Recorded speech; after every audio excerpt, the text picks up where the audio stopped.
Good morning বন্ধুরা। আজকের সকালে কিছু কথা বলবো মানুষ নিয়ে।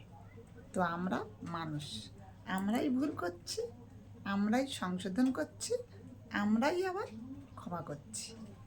কিন্তু এই তিন ধরনের মানুষকে কোনোদিন ক্ষমা করা উচিত নয়।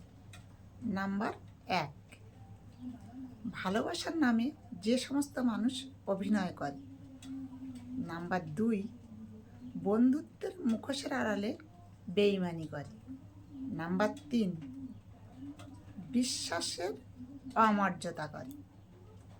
এই তিন ধরনের মানুষকে কোনো দিনই ক্ষমা করা উচিত নয়, কারণ এরা ক্ষমার যোগ্যই নয়। কারণ এরা জেনে বুঝে করে যে এগুলো করা উচিত। আর ভুল, এগুলোকে ভুল বলে না, এগুলোকে ভেবে চিনতে ঠান্ডা মাথার কাজ।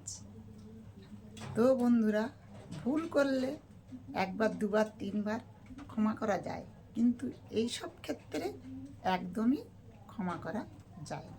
তো আজকের এই পর্যন্ত, আবার কাল আসবো।